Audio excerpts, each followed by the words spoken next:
안녕하세요. 역사가 뚫린다. 성경이 보인다. 역사 드라마로 있는 성경 중간사편.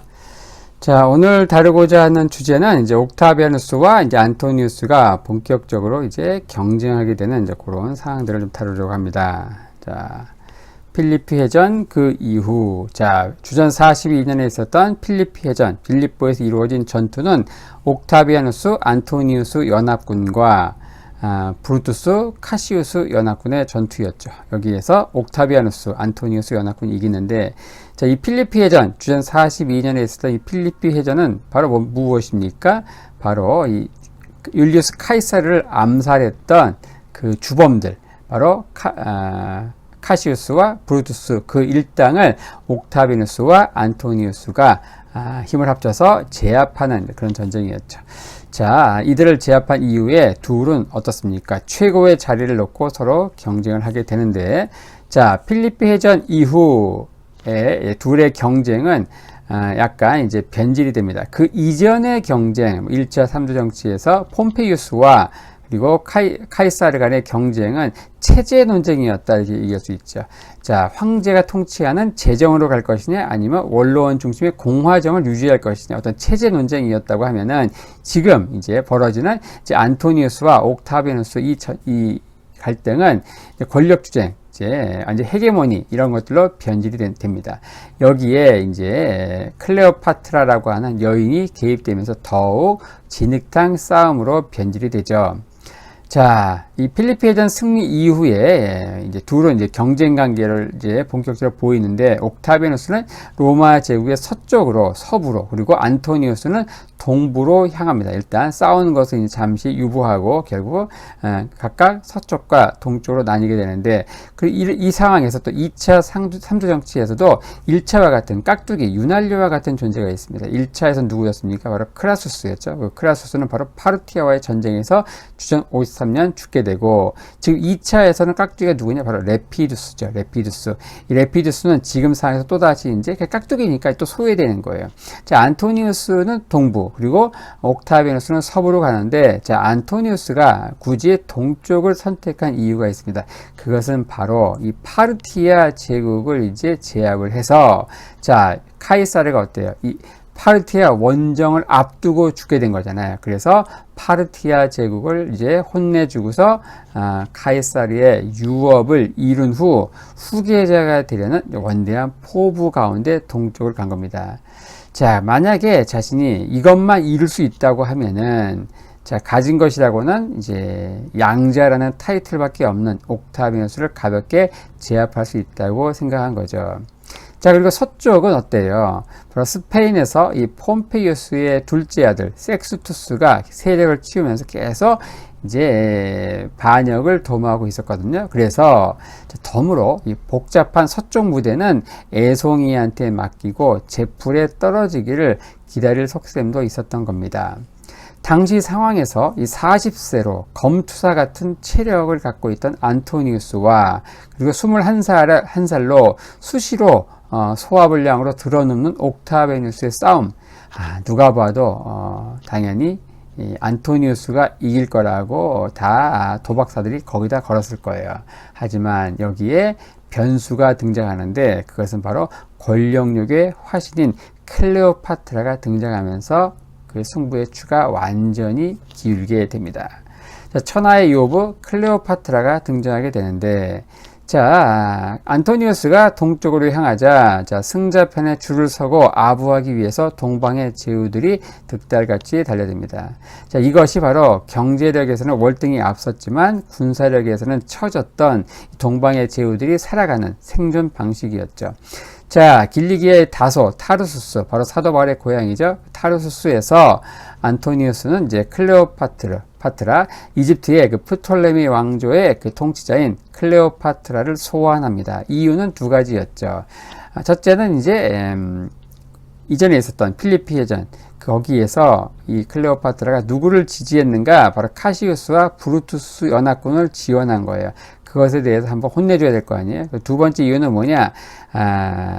이 클레오파트라는 자신의 주군인 카이사르의 옛 애인이거든요. 거기서 태어난 자녀도 있는 거예요. 그래서 주군인 카이사르의 옛 애인을 다루기 위한 일종의 기선 제압 성격도 있었습니다. 이런 두 가지 이유로 클레오파트라를 소환하게 되는데, 하지만 문제는 이 클레오파트라가 안토니우스보다 몇 수 위였다는 거예요. IQ가 거의 150 이상인데, 자, 카이사르 앞에 나타날 때는 노끈에 묶인 자루 속에서 21살의 생기발랄한 여인으로 등장했던 그 클레오파트라가 이 안토니우스 앞에서는 원숭미가 넘치는 27세 여인으로 짠 하고 나타납니다.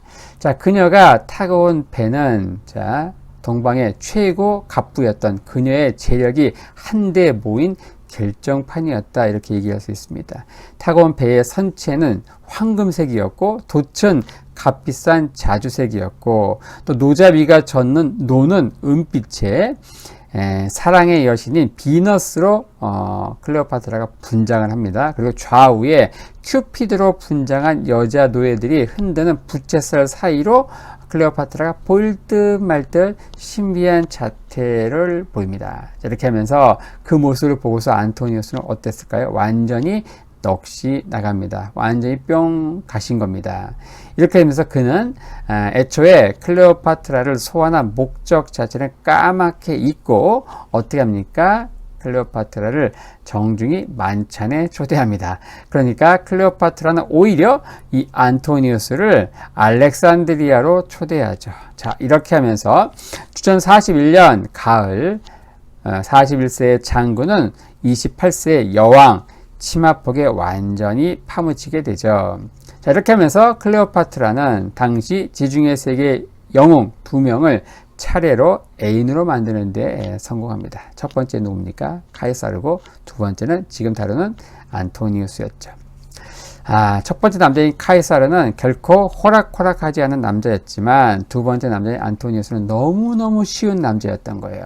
당시 키케로는 이 안토니우스를 이렇게 평가한 바 있습니다. 탐욕스럽고 천박하며 창녀들과 시시덕거릴 줄밖에 모르는 육체적으로나 정신적으로나 검투사 같은 사나이다. 자, 이런 안토니우스를 탁 알아보고 작업을 건 클레오파트라, 역시 천하의 요부답죠. 자, 이런 결국 안토니우스는 추락하게 되고 옥타비아누스는 부상하게 되는데, 자, 알렉산드리아는 이제 멋진 식사 외에도 이 클레오파트라가 수작을 걸기에 모든 게 갖춰진 완벽한 세팅장이었습니다. 한번 이런 일화가 있네요. 자, 안토니우스가 이제 나일강에서 이제 낚시를 하고 있었어요. 안토니우스는 이제 큰 월척을 잡아가지고 이제 애인인 클레오파트라에게 딱 이제 잡아가지고 보여주려고 했는데 아무리 해도 안 잡히는 거예요. 자, 그런 모습을 보고 클레오파트라가 어떻게 하느냐, 자기의 종을 시켜가지고 몰래 물속에 들어가서 그 낚싯바늘에 생선을 하나 딱 걸어두라고 합니다. 자, 딱 생선이 걸린 거에 딱 잡아서 올립니다, 안토니우스가. 근데 거기서 올라온 생선은 뭐였는가? 죽어서 빳빳하게 말라 비틀어진 생선인 거예요. 이렇게 되니까 쑥스럽잖아요. 그래서 머리를 극적극적 하면서 자기의 애인 클레오파트라를 보고 있는 안토니우스. 자, 그런 안토니우스를 보고서 클레오파트라가 던지는 말이 압권입니다. 그녀는 이렇게 얘기하죠.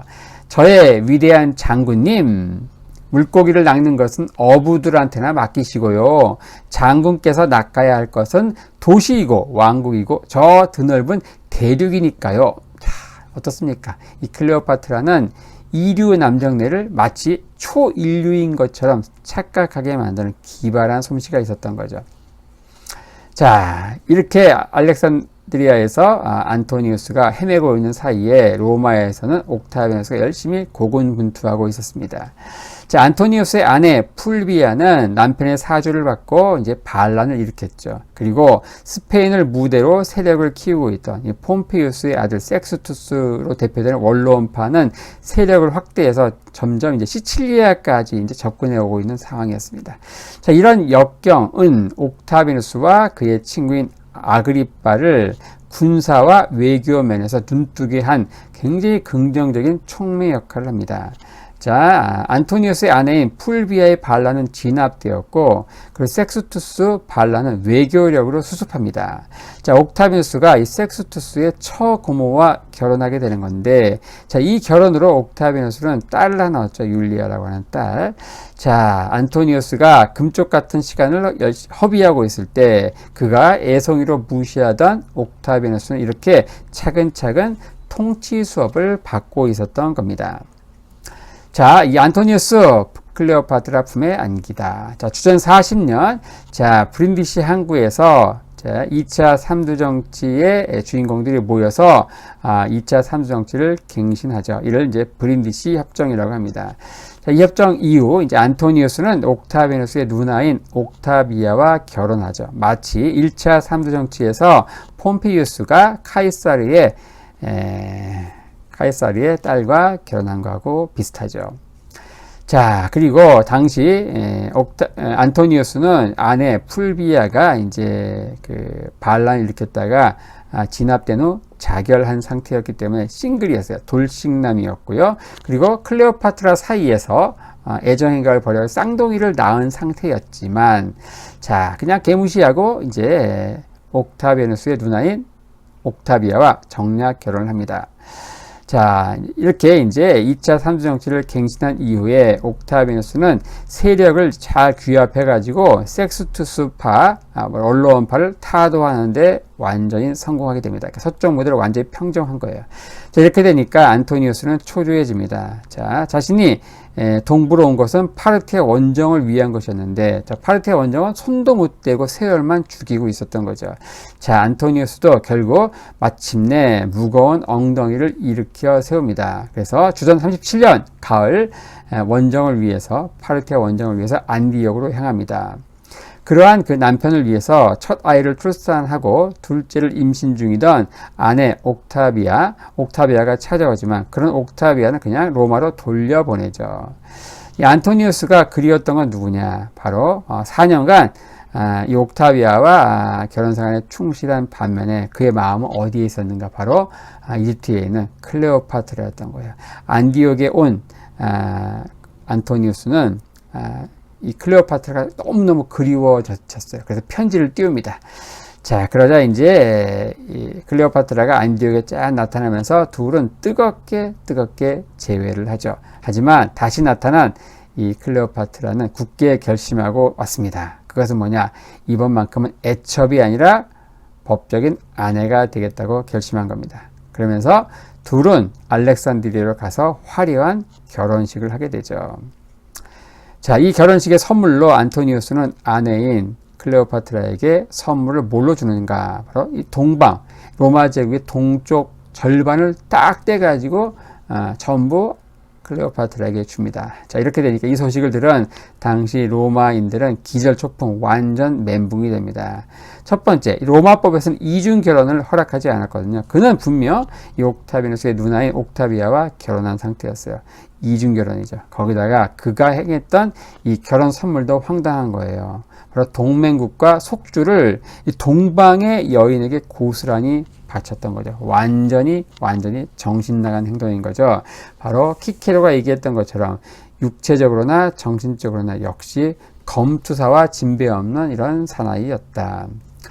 이렇게 하면서 이제 그 필리피 해전 이후 이 옥타비누스와 안토니우스가 2차 삼두 정치를 이제 협정을 갱신하게 되지만 한 사람은 서쪽에서 한쪽은 이제 동쪽에서 한쪽은 부상하면서 한쪽은 한 여인의 품에 안겨가지고 점점 추락해가는 그러한 상황들을 살펴보았습니다.